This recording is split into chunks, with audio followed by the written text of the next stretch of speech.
Hello दोस्तों, स्वागत है एक बार फिर आप सभी का मेरे यूट्यूब चैनल लोक मार्सी जी पर। आज हम फिर से एक नया टॉपिक लेकर आए हैं अपोप्टोसिस, जो कि molecular cell biology second semester का है एमएससी जूलॉजी से। तो आज हम जानेंगे कि अपोप्टोसिस क्या है, कैसे होता है, इसके मैकेनिज्म और आवश्यक एंजाइम्स। तो चलिए देखते हैं। पहला synopsis, introduction, history, definition, essential enzymes in apoptosis mechanisms of apoptosis, significance of apoptosis, conclusion, reference। तो चलिए स्टार्ट करते हैं इंट्रोडक्शन के साथ। पहला अपोप्टोसिस। अपोप्टोसिस ग्रीक वर्ड्स के पीटोसिस से लिया गया है, जिसका मतलब है फॉलिंग ऑफ, यानी कि किसी पेड़ से पत्ते गिरना जैसे। अपोप्टोसिस एक normal genetically cell death program है, यानी कि सेल की डेथ हो जाती है, जिसमें सेल ऑर्गन्स में सेल साइकिल कंप्लीट करने के बाद नेचुरली सेल डेथ हो जाता है, मर जाता है। यह प्रोसेस सिंगल सेल में होता है और इसके लिए एटीपी की ज़रूरत होती है ताकि एनर्जी उन्हें मिलती रहे। इसे कास्पेस डिपेंडेंट सेल डेथ प्रोग्राम भी कहते हैं, क्योंकि कास्पेस एक प्रकार की एंजाइम्स है जिस पर सेल्स जो है निर्भर रहती हैं, और ये जीन्स द्वारा कंट्रोल होते हैं, नियंत्रित होते हैं। जनरली एडल्ट ह्यूमन में की बॉडी में एक दिन में 50 से 70 बिलियन सेल्स डेथ होती है, और 8 से 14 साल के ह्यूमन बॉडी में एक दिन में 20 से 30 बिलियन सेल्स का डेथ होता है। अब देखते हैं हिस्ट्री। अपोप्टोसिस की खोज किसने की, किसके द्वारा दिया गया है। तो देखते हैं हिस्ट्री। अपोप्टोसिस शब्द को पहली बार 1972 में केरवैली और कुरी द्वारा डिस्क्राइब किया गया था। तीसरा है डेफिनेशन।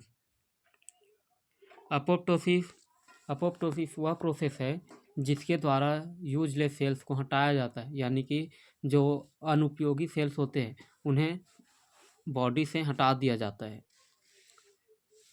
यानी कि अपोप्टोसिस एक जेनेटिकली कंट्रोल्ड सुसाइड प्रोग्राम से प्रेरित एक प्रकार की सेल डेथ प्रोग्राम है।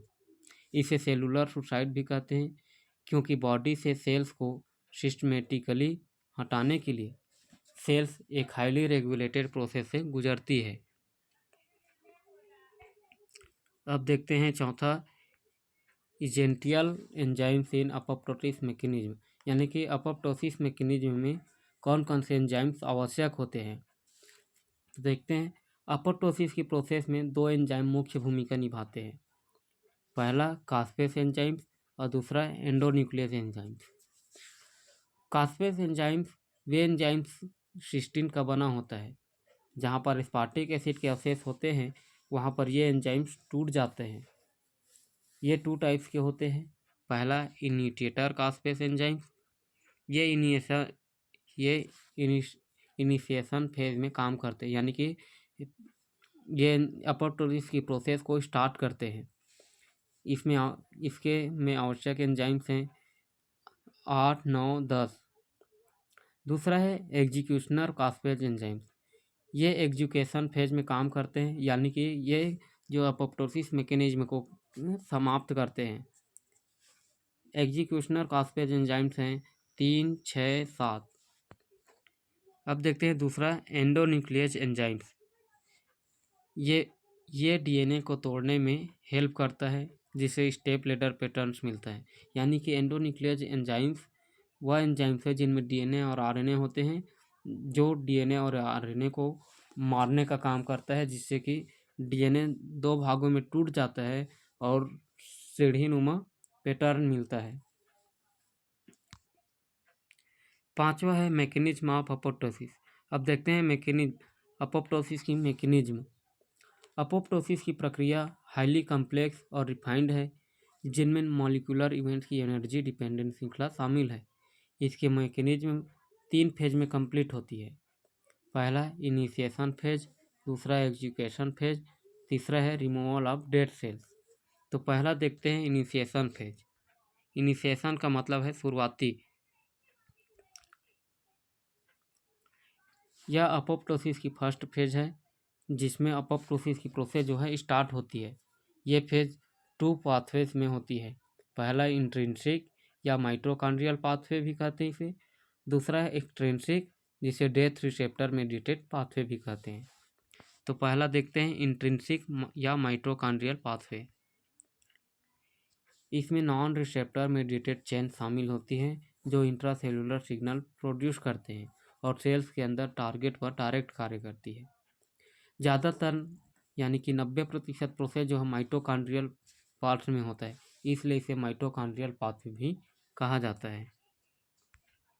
जब साइटोक्रोम सी माइटोकॉन्ड्रिया से निकलकर साइटोप्लाज्म में आता है तब अपोप्टोसिस होता है। एग्जाम्पल देखते हैं नॉर्मल सेल में। हमारे बॉडी की outer mitochondrial membrane BCL2 protein family protein से रेगुलेटेड होती है, यानी कि आउटर माइटोकॉन्ड्रियल मेम्ब्रेन की परमेबिलिटी जो है पारदर्शिता BCL2 फैमिली प्रोटीन पर डिपेंड होती है। ये BCL2 प्रोटीन जैसे कि BCL, XL और MCL1 माइटोकॉन्ड्रियल मेम्ब्रेन की परमेबिलिटी को मेंटेन करती है, जिससे साइटोप्लाज्म लीकेज नहीं होता है और साइटोक्रोम सी माइटोकॉन्ड्रिया में इंटर नहीं कर सकते, इससे अपोप्टोसिस नहीं होता है।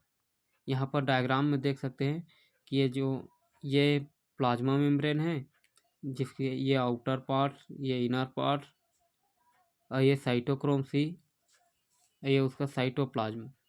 इसमें बैक चैनल्स यानी कि प्रोटीन्स होती है।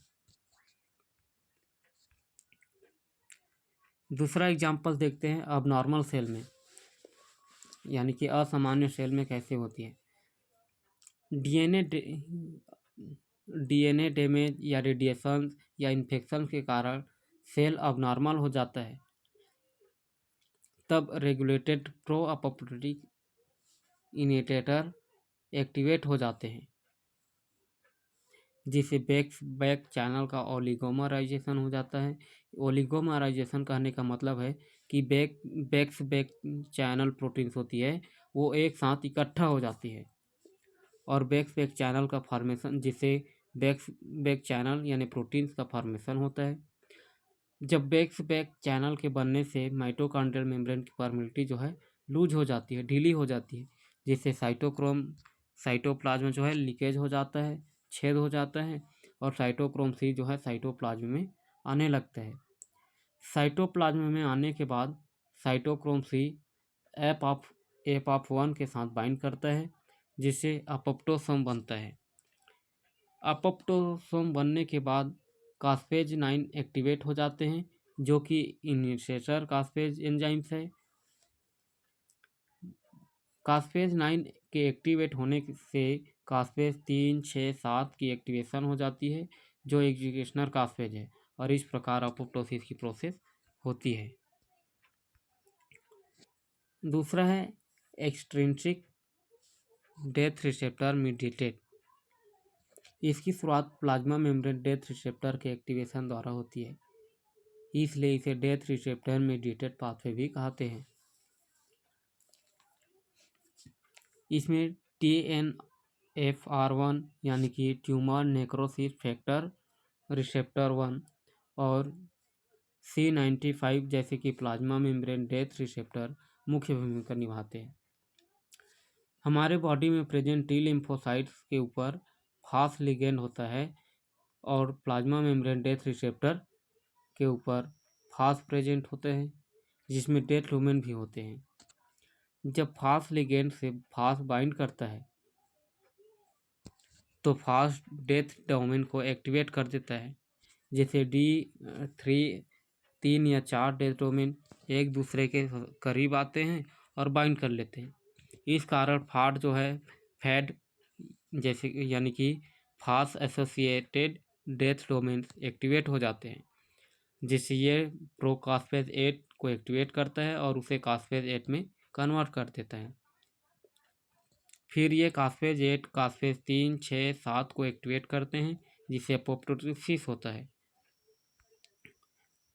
डायग्राम में इस प्रकार देख सकते हैं कि ये लिम्फोसाइट्स है, टी लिम्फोसाइट्स के ऊपर जो है FAS फास्ट लिगेंड प्रेजेंट होता है, और डेथ डोमेन जिसमें FAS फास्ट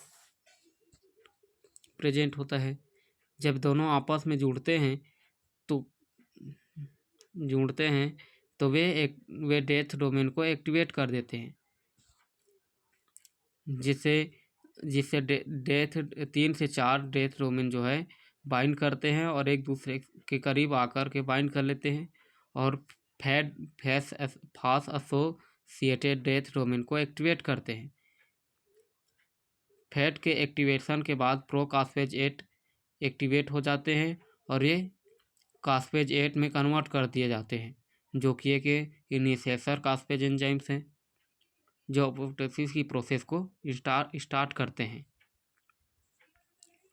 फिर कास्पेज 8 के एक्टिवेट होने से कास्पेज 3, 6, 7 को एक्टिवेट कर देते हैं, जो कि वो एग्जीक्यूशनल कास्पेज हैं। फिर ये एग्जीक्यूशनल कास्पेज जो है अपोप्टोसिस करते हैं। दूसरा है एग्जीक्यूशन फेज। इस फेज में प्लेस लिखा गया है गलती से। इस फेज में कास्पेज 9 और कास्पेज 8 एंजाइम जब एक्टिवेट हो जाते हैं तो वे कास्पेज 3, 6, 7 को एक्टिवेट कर देते हैं, जिसमें कास्पेज 3 मुख्य होता है। जब ये तीनों कास्पेज 3, 6, 7 एक्टिवेट हो जाते हैं तो ये रेस्ट्रिक्टेड एंडोन्यूक्लियोज एंजाइम का एक्टिवेशन करते हैं। एंडोन्यूक्लियोज एक तरह की एंजाइम्स है जिसमें RNA और DNA होता है, जो RNA DNA को मार देता है, जिससे सेल डेथ हो जाता है। कॉपी में आप इस प्रकार इस डायग्राम को भी लिख देंगे तो भी चलेगा, नंबर उसमें भी मिलेगा। अब देखते हैं तीसरा है रिमूवल ऑफ डेड सेल, यानी कि डेड सेल को हटाना। डेड सेल्स को बॉडी से फैगोसाइटोसिस द्वारा रिमूव कर दिया जाता है, हटा दिया जाता है। फैगोसाइटोसिस की इस प्रोसेस को इफेरोसाइटोसिस भी कहते हैं।